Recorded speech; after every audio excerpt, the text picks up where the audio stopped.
एक 32 एक्शन।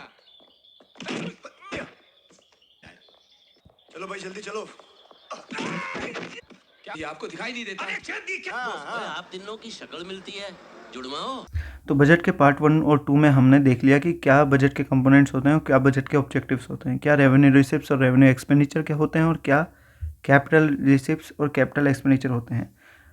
अब देखेंगे हम बैलेंस बजट और अनबैलेंस बजट क्या होता है, बैलेंस्ड बजट और अनबैलेंस बजट। अब बैलेंस बजट को बोलते हैं हिंदी में संतुलित बजट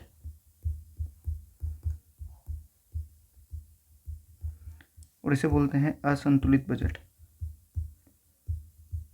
तो देखो बैलेंस बजट वो होता है जब टोटल एक्सपेंडिचर टोटल रिसिप्ट्स के बराबर हो। सरकार का जो टोटल एक्सपेंडिचर है और सरकार का जो टोटल रिसिप्ट्स हैं, जो सरकार को पैसा मिलने वाला है और जो सरकार का कुल खर्च होने वाला है, वो एक दूसरे के बराबर हों। यानी सरकार की आमद और प्राप्तियां, यानी जो सरकार को मिलने वाला है, वो क्या हों, दोनों एक दूसरे के बराबर हों। जैसे मान लो सरकार के 100 रुपये मिलने वाले हैं और सरकार के 100 रुपये ही खर्च होने वाले हैं, तो इसे बोलेंगे हम बैलेंस बजट। और जब ये एक दूसरे के बराबर ना हो तो उसे बोलते हैं अनबैलेंस बजट। अनबैलेंस बजट जब टोटल एक्सपेंडिचर बराबर ना हो टोटल रिसीप्ट्स के, ये एक दूसरे के बराबर ना हो। अब ये दो केस हो सकते हैं।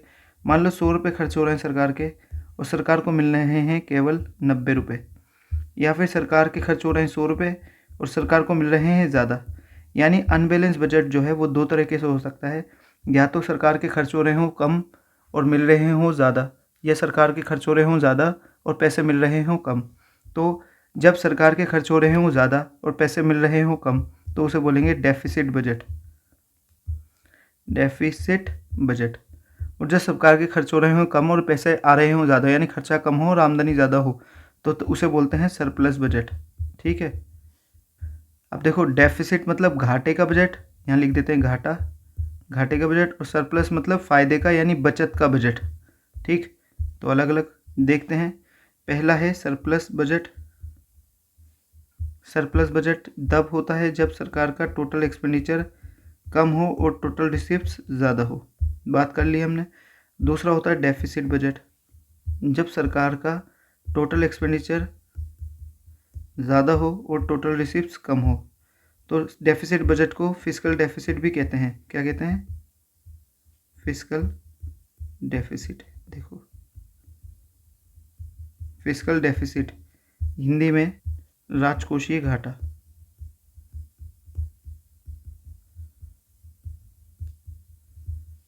अब देखो ये जो फिस्कल डेफिसिट यानी राजकोषीय घाटा होता है, इसके कुछ मतलब होता है, इसका कुछ अर्थ होता है। इसका क्या अर्थ है, इसका क्या संकेत है, ठीक है, या इंग्लिश में बोले तो इसका इम्प्लीकेशन क्या है, इम्प्लीकेशंस, या इसका इंडिकेशंस क्या है, वो देखते हैं। इंडिकेशंस, तो पहला इसका संकेत है कि इसका मतलब यह है कि डेफिसिट बजट और फिस्कल डेफिसिट का, यानी सरकार के खर्चे ज़्यादा हैं और आमदनी कम है, इसका मतलब यह है कि सरकार के ऊपर फाइनेंशियल क्या है, फाइनेंशियल बर्डन है और सरकार के ऊपर सरकार की वित्तीय स्थिति ठीक नहीं है, सरकार के ऊपर वित्तीय बोझ है।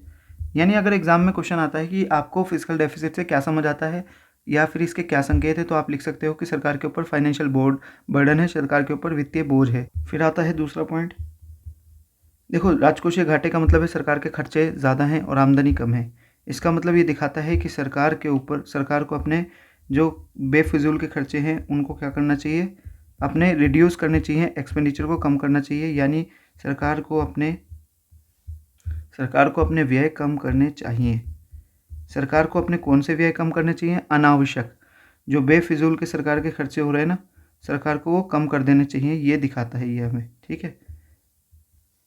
तीसरा ये हमें संकेत देता है कि सरकार को अपनी इनकम और प्रॉफिट को क्या करना चाहिए, बढ़ाना चाहिए। यानी सरकार को अपने आय और लाभ के स्रोत क्या करने चाहिए, आय व लाभ के स्रोत बढ़ाने चाहिए। तो सरकार को अपने आय व लाभ के स्रोत क्या करने चाहिए, बढ़ाने चाहिए। चौथा इसका ये संकेत है कि सरकार को अब क्या करना पड़ेगा, गवर्नमेंट नीड्स टू बोरो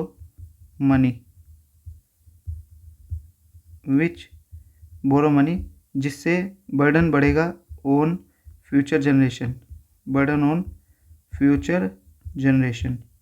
हिंदी में लिखेंगे हम कि इससे क्या होगा, इससे ये संकेत मिलता है कि सरकार को अब ऋण लेना पड़ेगा जो भावी पीढ़ी पर बोझ बनेगा, जो भावी पीढ़ी पर बोझ बनेगा। अब देखो सरकार का जो 2021-22 का बजट है वो कितना है, 34.83 लाख करोड़, ठीक। और सरकार का जो फिस्कल डेफिसिट है इस साल का, मतलब 2021-22 का, वो है 6.8% ऑफ GDP, जो कि बहुत हाई माना जाता है, जिसे 2025-26 तक सरकार ने टारगेट किया है कि हम कम कर देंगे। कितना कर देंगे, 4.5% ऑफ GDP, ये सरकार ने टारगेट रखा है।